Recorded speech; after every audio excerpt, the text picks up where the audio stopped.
आज हम इस वीडियो में कवर करेंगे यूनिवर्सलिज्म एंड कल्चरल रिलेटिविज़्म।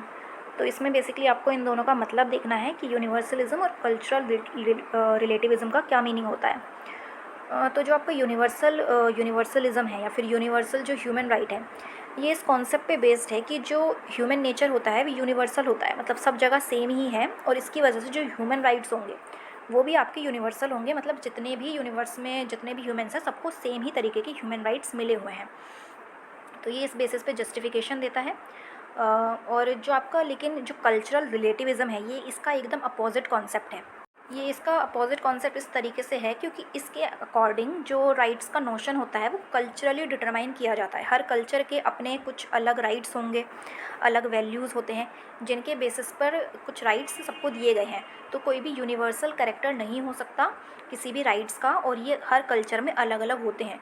कोई भी कंट्री या फिर कल्चर अपने खुद की जो राइट्स हैं या फिर कोई भी उसका खुद का जो वो रूल्स और रेगुलेशंस या फिर कल्चर फॉलो करते हैं वो दूसरी कंट्री पर नहीं थोप सकते। तो ये बात करता है यूनिवर्सल कल्चरल रिलेटिविज़्म। तो इसमें हम जो डाइवर्स कल्चर है, जो डिफरेंट कल्चर होते हैं हर किसी के, एक ही कंट्री के अंदर भी डिफरेंट कम्युनिटीज़ के डिफरेंट कल्चर हो सकते हैं, उनको रेस्पेक्ट करना, ये बात करता है कल्चरल रिलेटिविज़्म।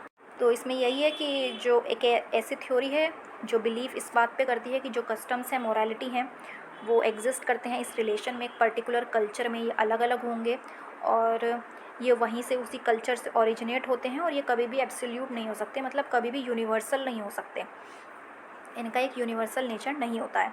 तो इसलिए हमको किसी भी कल्चरल प्रैक्टिसेस को जज नहीं करना चाहिए अपने खुद के कल्चर के प्रोस्पेक्टिव से।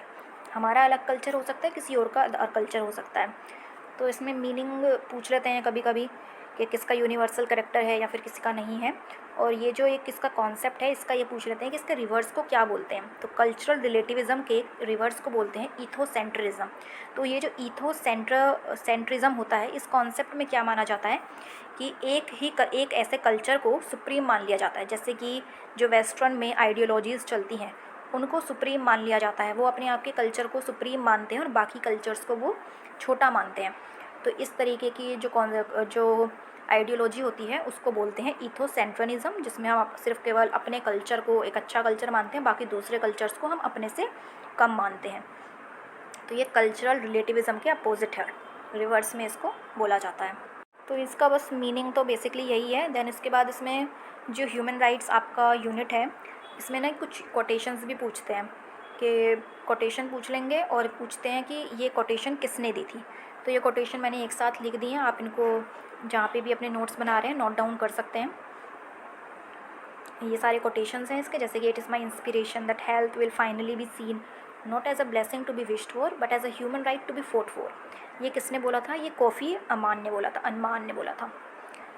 तो ये कुछ कोटेशंस हैं, और साथ ही में इसमें कुछ इंटरनेशनल लेवल पे जो कन्वेंशंस हुई थी उनके भी ईयर पूछ लेते हैं।